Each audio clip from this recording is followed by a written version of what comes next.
Hello, ladies and gentlemen. As always, I'm your host, AirsoftAL. Welcome to another AirsoftAL Media Reviews. Today, ladies and gentlemen, we take a look at a Warhammer 30k, not 40, 30k fanfiction, which mixes, of course, You're Just Thinky, as this is number 5. And believe me when I say, L4 has done his research and actually done very well with this story.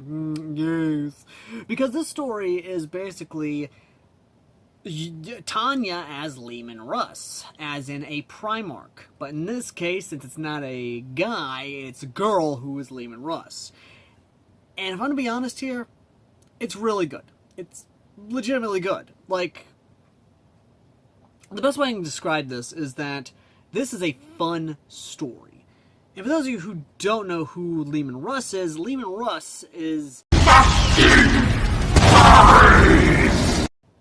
not that, Magnus, you jackass. No, Lehman Russ is more or less the Primarch and the founder of the Space Wolves. Grimnar, also known as the Old Wolf. He rules from the Hall of the Great Wolf, together with his wolf lords such as Harold Deathwolf, Eagle Iron Wolf, and Bjorn Stormwolf. Under their command are troops such as the Wolf Guard, the Wolf Scouts, and the mystical Wolf Priests, ready to fly their Stormwolves and ride their Thunderbolts straight into battle with their bladed wolf claws, the Wolf Standard raised high, and the Wolf Amulets active, all Wolfkin battled and bridled with intense CQC fury and wolf-like musk in preparation for the coming wolf time.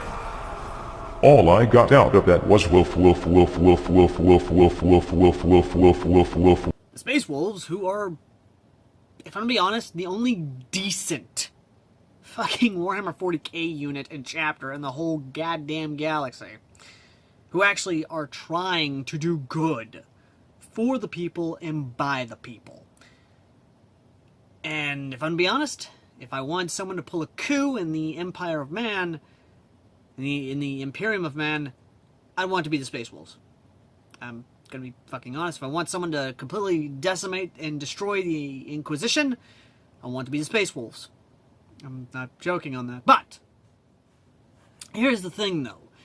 I have read through the entirety of this thing. I have read through all the chapters. And the entire story follows Tanya with her mother wolf and the other wolves that she is raised by. She is seen as a wolf priestess, even. And even when she is found by civilization, by King Russ himself, in a sense, she is brought in. She is adopted. And literally goes through trials and tribulations as the king of her kingdom, which is Nordic in nature and even follows the Allfather. And speaking of the Allfather, I believe that Being X, unless, and we're going to save the end of it, I'm going to wait till the end to talk about that theory, Being X is not seen. However, he is acknowledged by, of course, another being who I believe is the Allfather, who basically said that they were that he was quote unquote programmed. And that raises a whole lot of other questions, but again, we're going to wait till the end of it to kind of talk about that. And the big thing about it is that when looking at the story itself, it is a fun amalgamation. It is a fun adventure story in the first, going chapters until the Emperor of Mankind finds not a son, but a daughter. And that right there we'll get into, I promise. But Tanya does grow, and grow she does, to be a very much so muscular, attractive goddess of a woman. Venus! Oh my.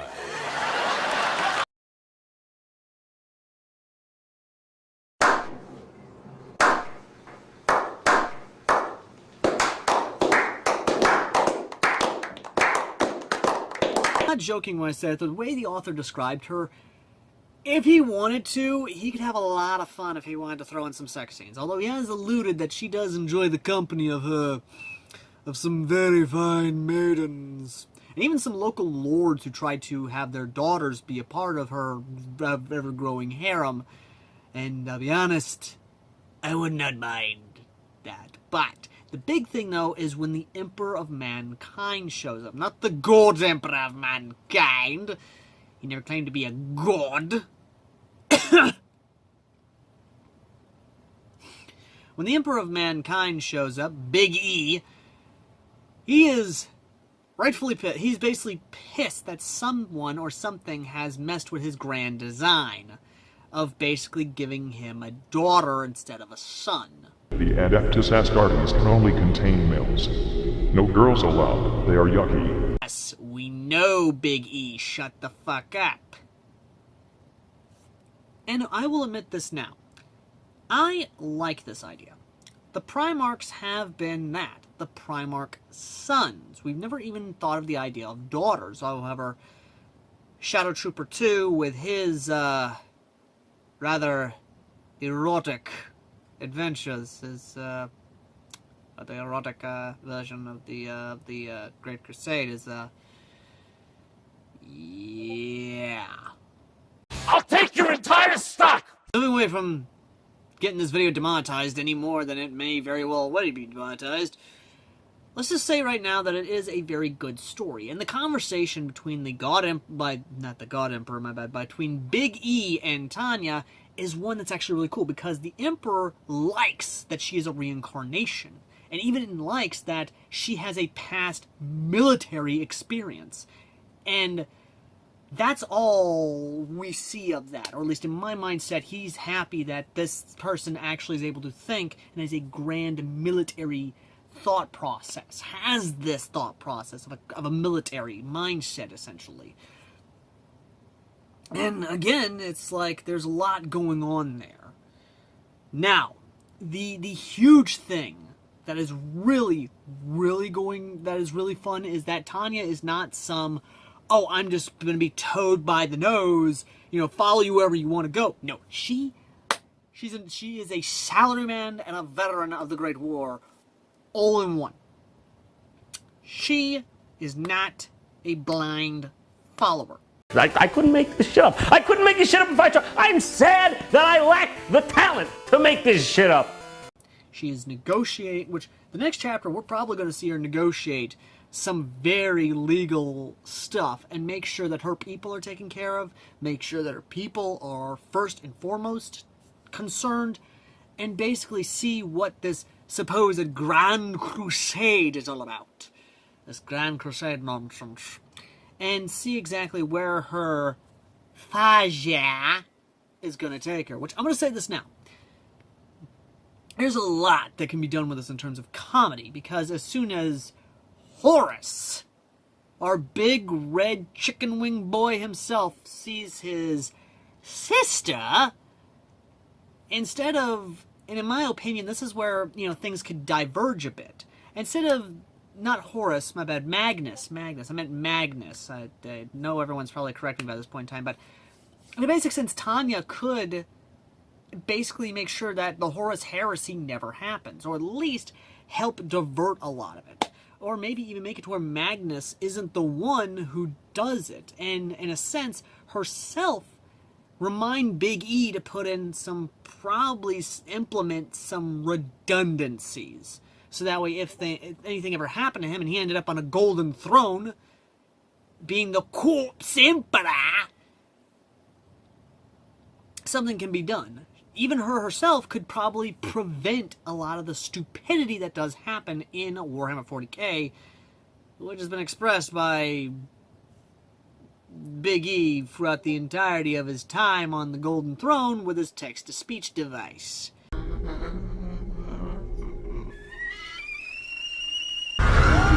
Why are there so many I think I shat out at least 5 warp storms during that presentation. Not only that, but we could see a lot more in terms of just preventing a lot of the stupidity that does actually bring the Imperium of Man to ruin. One of them being the fucking Inquisition. Preventing the ecclesiarchy from trying to basically raise the Emperor of Mankind to God status. And in a sense, be the only fucking sane one there that does not blindly follow or blindly is loyal to the Emperor of Mankind, and sees that that sort of fervoredness, that sort of ferociousness, that sort of tenacity could, yeah, just, yeah, it's definitely one of those things.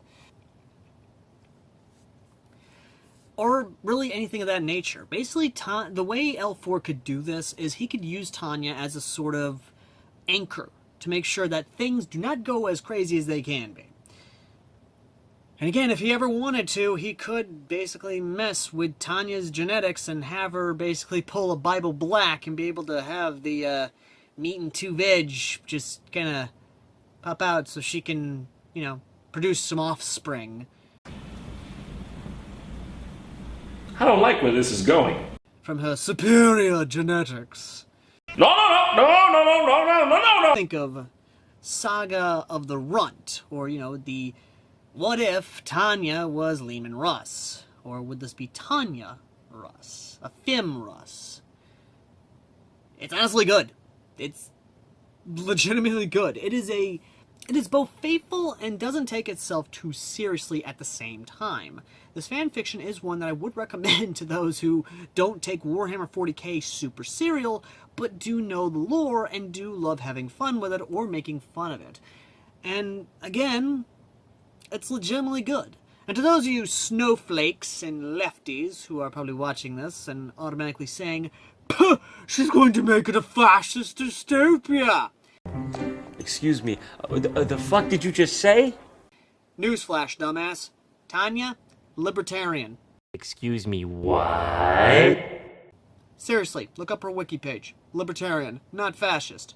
Also, with her help, she would probably help make sure that the Imperium of Mankind doesn't end up an authoritarian, not fascist, authoritarian theocracy.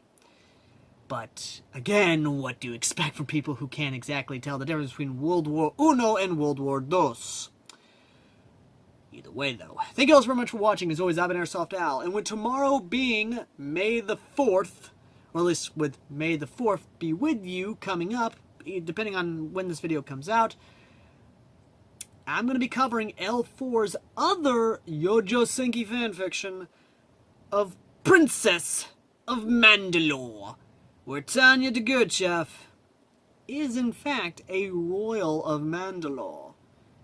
And depending on how things go, it may release that day of or the day after. If I'm lucky, I might be able to release it on that day. But either way though, thank you all so very much for watching. As always, I've been AirsoftAL. The anime, OVA, and movie, linked down below, as well as the fanfiction itself, the Discord that I'm in, and the PayPal, so you can help support the channel and the content we produce. And if you want to help support me directly, well, I have an Amazon account. Contact me to find out how to do that. And as always, ladies and gentlemen, I've been AirsoftAL. And I will see you lovely, lovely people in the next video. Till next time. Later.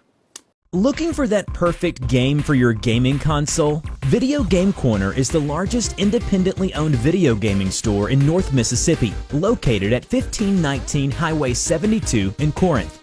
We are an authorized limited-run retail store and have a massive collection of retro games and game systems, and also plush toys and collectibles. We also pay top dollar for your used video games. Check them out Monday through Saturday from 10 a.m. to 8 p.m. Visit Video Game Corner in Corinth